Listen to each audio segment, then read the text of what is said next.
A paz do Senhor, meus amados irmãos, que bom que mais uma vez estamos aqui. Nossa classe Discipulando.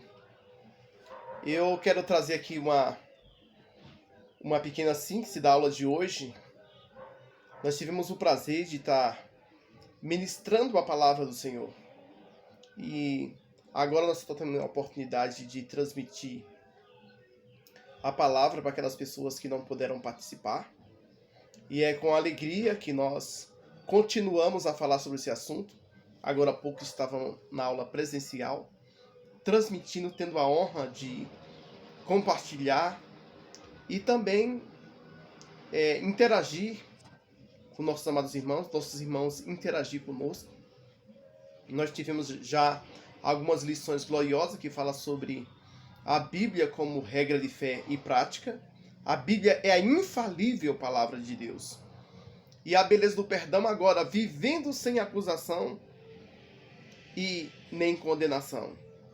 Nós vemos que no tempo que nós estamos vivendo, nos dias que nós estamos vivendo, muitas pessoas estão vivendo sobre acusações, sobre condenação, e é sobre essa lição de hoje que nós estamos vivendo sem acusação e nem condenação. Como você se sente nesse momento? O texto base que nós temos está em Romanos, no capítulo de número 8, versículo 33, que diz: quem intentará acusação contra os escolhidos de Deus? É Deus quem os justifica. Coisa gloriosa quando nós somos justificados por Deus. Coisa gloriosa quando nós sentimos o perdão de Deus. Mas nós vemos em nossa lição aqui a definição de culpa. Culpa é um sentimento que nós sentimos quando pecamos e praticamos algo que a sociedade entende ser errado. Ou ofendemos as pessoas que nos cercam com palavras ou atos. É comum a pessoa sentir um sentimento de culpa. A primeira pessoa que nós vemos na Bíblia que sentiu um sentimento de culpa foi Adão. É bom a gente trazer aqui um texto da palavra do Senhor como referência, e pessoas bíblicas que viveram esse drama, que viveram esse trauma, que viveram essa consequência desastrosa, essa consequência maléfica sobre a sua vida. Adão, ele desobedece a Deus, automaticamente ele já sente medo, algo que ele não sentia. Ele sente culpa.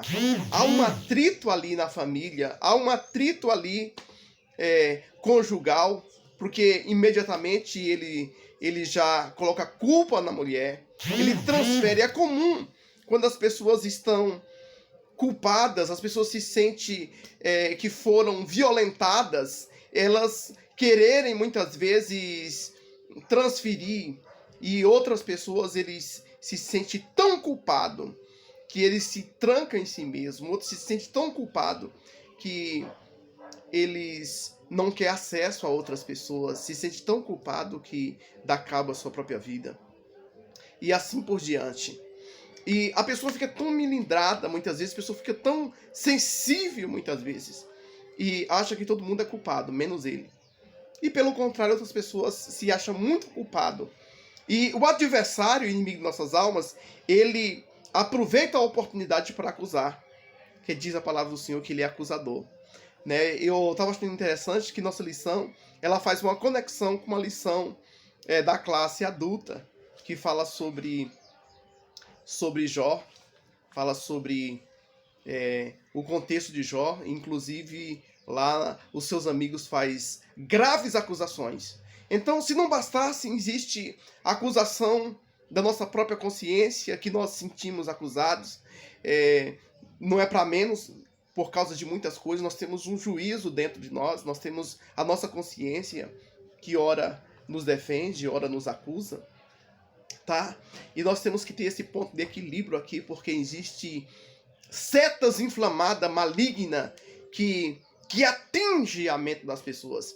Então, nós temos que entender, eu costumo dizer que muitas vezes a gente perde a batalha, irmão, porque a gente subestima a força do adversário, subestima a força do inimigo. E todas essas armas ele utiliza, ele acrescenta a nossa dor, acrescenta o nosso sofrimento.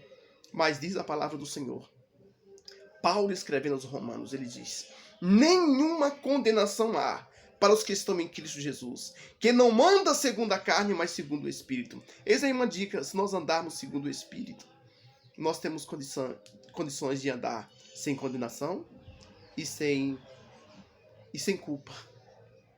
Porque o Senhor ele nos torna livre. E quando nós se arrependemos e pedimos perdão, né, como diz John Hans, ele diz assim que quando você levantar da oração, vocês têm que acreditar que você foi perdoado. Né?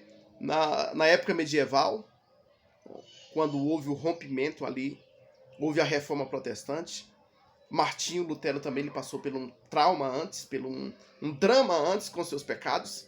E ele foi acusado, e ele usa o texto que está escrito em 1 João capítulo 1 e o versículo 7. Diz: se andarmos na luz, como ele na luz está, temos comunhão uns com os outros, o sangue de Jesus Cristo, seu Filho, nos purifica de todo pecado. Então, se alguém está te acusando, se o adversário está acusando, se coloca debaixo da sombra da cruz. Se coloca debaixo do sangue de Jesus. Faz o que é devido. Procura a igreja, procura o pastor. Se você se sente aflito, se sente afligido. Está escrito em 1 João, capítulo 2 e o versículo de número 1. Falei: filhinho, escreva essas coisas para que não pequeis. Mas se alguém pecar, tem um advogado para com o Pai. Jesus Cristo o justo, ele é a propiciação pelo vosso pecado. Deus ele se torna propício a nós. Eu fico imaginando, né, a palavra que Cristo conta do filho pródigo, do filho Gastão, do filho que se foi, o filho que recebeu herança e foi embora. Diz a palavra do Senhor que ele, ao ver o filho naquela situação deplorável, ele vai ao encontro do filho, ele se antecipa, ele intercepta ali de repente antes que alguém possa ir, e ele já vai, e ele vai ao encontro do filho e abraça o filho. Assim o que o Senhor faz para com nossas vidas. Outra vez eu disse, e agora eu repito, porque nós vemos que não é para menos, meus irmãos. Muitas pessoas estão se dando cabo da sua própria vida. O sentimento de culpa, o sentimento de que não tem mais jeito. Olha, por mais difícil seja a sua situação, tem jeito sim. O Senhor diz que tem jeito. Há jeito, há uma solução. Mas só que só há um jeito no Senhor Jesus. Como Davi disse, ele disse: contra ti somente pequei e fiz o que é mal. E ele pede a sua purificação. Meu irmão, né? Seja qual for a acusação que há sobre a tua vida, seja legítima, seja ilusória, seja alguém que está te acusando, seja o inimigo que está te acusando, seja suas culpas que está te acusando, lança aos pés do Senhor Jesus. Cristo, ele dá essa oportunidade. Ele diz: vinde a mim todos que estão cansados e oprimidos, e eu vos aliviarei. Tomai sobre vós o meu jugo e aprendei de mim, que eu sou manso e humilde de coração, e encontrarei descanso para vossas almas.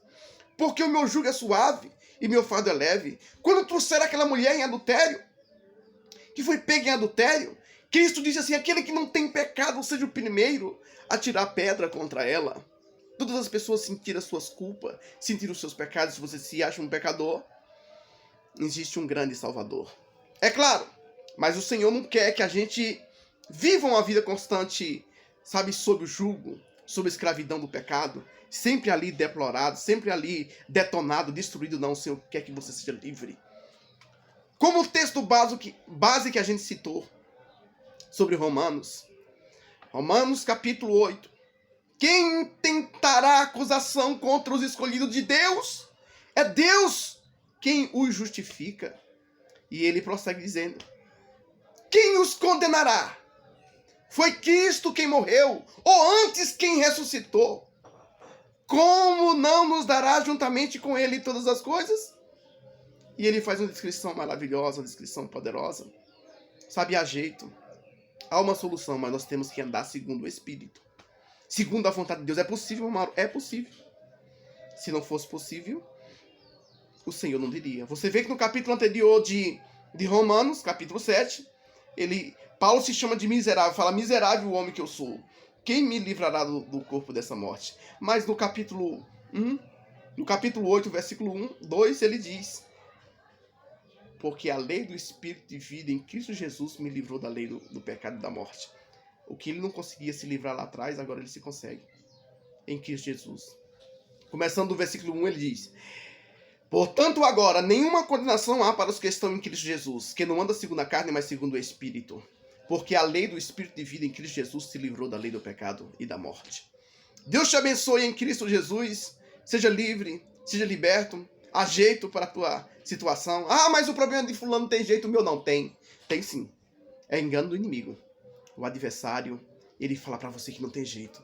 Mas o Senhor Jesus diz assim: estou pronto para te perdoar. E te dá maturidade, te dá segurança, te dá fortaleza para que você esteja pronto também para instruir outras pessoas. Deus te abençoe em nome do Senhor Jesus. Amém.